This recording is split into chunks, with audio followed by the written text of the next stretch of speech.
Hello, my name is Jonah. Cullen. Alongside me today is Sam Dershteller. The Mountain Vista Golden Eagles are in the state quarterfinals of the 6A basketball tournament, playing tomorrow against Smoky Hill at 8:30 at the Denver Coliseum.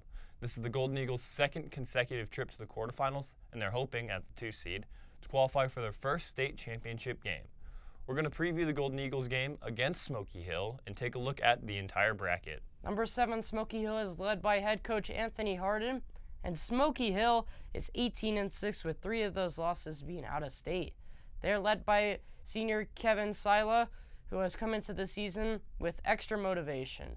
He's transformed his body, mentality, and effort, and has been the spark that the Buffaloes have needed as they find themselves back in the grade 8. The Buffs are looking to get their first state championship in school history after last year's heartbreaking loss to Denver East that ended their season. The Buffs have a very strong team, and they could certainly win it this year. Let's see what they can do. Mountain Vista has stifled teams this season with a very, very oppressive defensive press that turns teams over and forces them to play out of system and out of time. They're also super aggressive in transition and can pile up points in a hurry behind Cal Baskin's elite shooting, the aggression of Jacob Haves on defense, and Oliver Junker playing bully ball in the low post.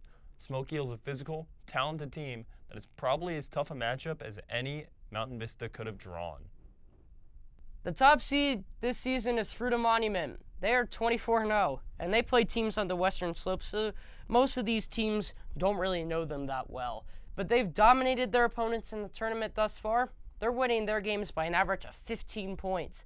The Wildcats are trying to make it to as far as they've ever been in the playoffs since the mid-2000s. They face the 8-seeded Eagle Crest, and they come in with a story as compelling as any in the state. Junior LaDavian King suffered a cardiac arrest during their regular season game against Rock Canyon earlier this year, but he's returned to play as he leads the team in scoring, averaging 17 points a game. Eagle Crest won a tight game against Ralston Valley in the previous round, and the Raptors held off the Mustangs in the fourth quarter to ultimately win that game despite getting outscored in the fourth quarter. The most interesting matchup in this bracket is the 4th seed versus the 5th seed game. It's number 4 Thunder Ridge, who saw head coach Joe Ortiz get his 500th win earlier this year, and they're looking to cap off the season with a 5th state championship win. Thunder Ridge lost in the first round last year and are wanting to redeem themselves this year, and they face number 5 Rock Canyon, who defeated the Grizzlies on the road 48-44. Rock Canyon coach Kent Graham said they want to be the best defensive team in the state, holding opponents to under 45 points each game. They've been pretty close, surrendering on average 53 points a game this season, and these are 2 very physical teams who will not blow each other out, so I'm expecting that to be one of the better matchups of this bracket. Plus, it's a Highlands Ranch rivalry, which really just adds to the stakes and the atmosphere. Well said, Jonah. While the last game features 2 more teams very familiar with each other, in fact, 5 out of the 8 teams remaining, they're located in Douglas County. And the 3-seeded Chaparral has won 10 games in a row, including wins over Thunder Ridge and Canyon. But they lost by 18 at home to Valor earlier this season, and they will have to perform much better, obviously, this time around. At 19-5, Chap has played every top team, and they're afraid of no one. As for our much, much hated good rivals down the road, Valor, they're 22-2. They've beaten Chaparral, they've beaten us, they've beaten Canyon. Their only losses are to Thunder Ridge and Smoky Hill. They're 2 teams that are still in the tournament. The Eagles are led by Cole Scherer, who averages 21 points and 5 assists a game. They're a super well-polished, super confident squad. And now, after going over everything, it's time for what I think is going to be the part where we get quite literally everything wrong. It's prediction time. First game, Mr. Dershteller. It's Fruita Monument versus Eagle Crest. I personally have Fruita Monument continuing their Cinderella story of the playoffs.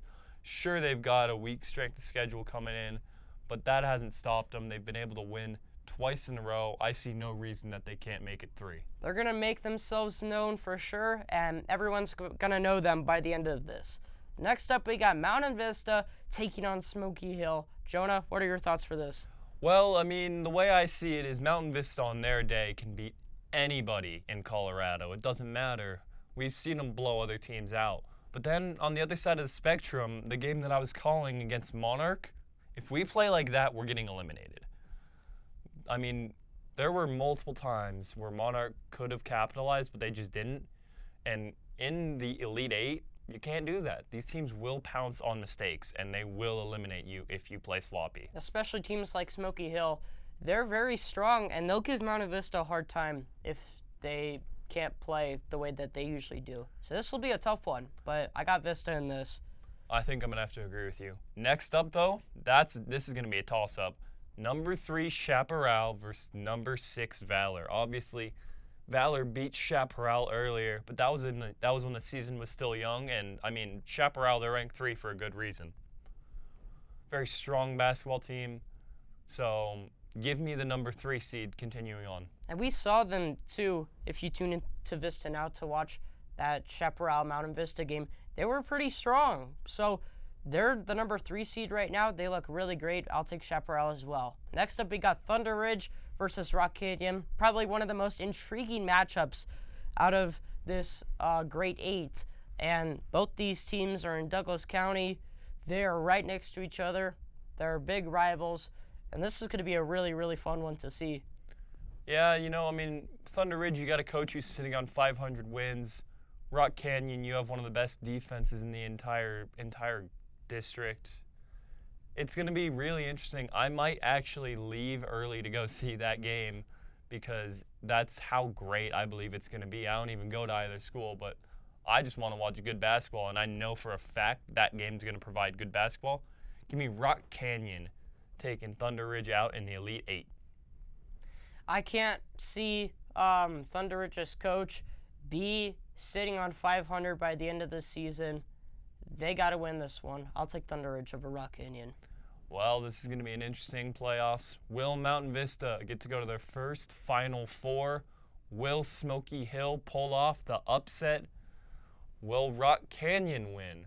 Will Chaparral get revenge for earlier in the season? A lot of intrigue in this Elite 8. We'll see you tomorrow.